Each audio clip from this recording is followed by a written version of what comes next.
Քիչ რა უნდა გავაკეთოთ, բავშვებმა დაწერეს და რა. Մասնագիտությունս ընտրել եմ միջազգային հարաբերություններ, Եվրոպա, գերմանուլի էնա եւ երկրորդ մասնագիտություն նույնպես ընտրել եմ անգլիստիկա եմ ընտրել, անգլերեն։ Դպրոցը նախքան ավարտելը միշտ մտածում էի թե որ համալսարան ընտրեմ,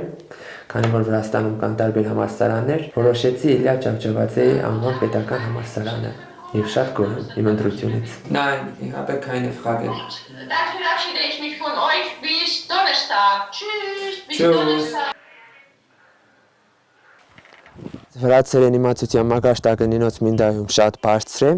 քանի որ ներկապային կան շատ տեսակի ծրագրեր, միջոցառումներ, տրեյնինգներ, բոլոր երիտասարդները մասնակցում են այդ ծրագրերին։ Ես երբ որ ընդունվել էի համալսարան, 0 կուրսը մի քիչ ինձ համար դժվար էր, քանի որ ես ընդամեն ունեի դպրոցի գիտելիքներ, թե գրամատիկորեն էր դժվար, քանի որ վրացերենի գրամատիկան շատ է, նաև կոմունիկացիան էր քիչ, քանի որ կարելի է այսպես ասել համաչում էինք վրացերեն խոսալ, մտածում էինք թե մի բառ կարող սխալ լինի 0 կուրսում, մենք ու ադրբեջանցիներ էինք, երկու ազգերս էլ ունեինք նույն իմացությունը վրացերենի կողմից եւ իրար հետ ավելի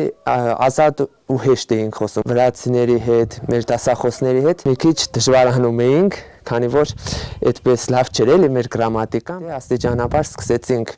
կաշտալ, պարաբեր, արդեն երկրորդ կուրս եմ եւ կարելի է ասել, որ լավ տիրապետում եմ վրացերենին։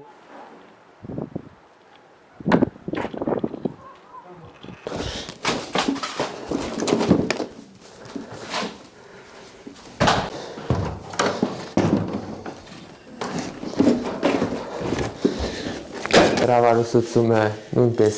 ազդեց մեր ուսման վրա եւ լեզվի իմացության վրա։ Մարտի 15-ին արդեն լրանում է երկրորդ տարին, ինչ օնլայն են դասերս։ Շատ բացասական կողմեր ունի այդ հրավառուսությունը օնլայն։ Առաջինը հենց այն է, որ չկա շփում, չկա կոմունիկացիա վրացի ընկերների, լեկտորների հետ։ Մի միջոցով ենք անում դասերը։ Լինում է ժամանակ, երբ ինտերնետ չի լինում, լինում է ժամանակ, երբ լույս չի լինում, ինչը նույնպես վատ է անդրադառնում թե բալերի վրա, թե դասերի վրա։ Եթե մենք համալսարանում լինենք, այնտեղ ավելի շփումը շատ կլինի, ավելի շատ կխոսենք վրացերեն, իսկ ներկապային ընդամենը կաշտում ենք, տնայինները գրում, ուղարկում։ Վերջին նախադասություն ուզում եմ վրացերենով ասել, չեմի ազրեց Սաքարթվելոս Ყველა მოქალაქისთვის აუცილებელი არის სახელმწიფო ენის ცოდნა, რადგან ქართული ენა არის ჩვენი ქვეყნის სახელმწიფო ენა და აუცილებელია ქართული ენის ცოდნა. ჩვენ უნდა ვილაპარაკოთ ქართულად და ასე.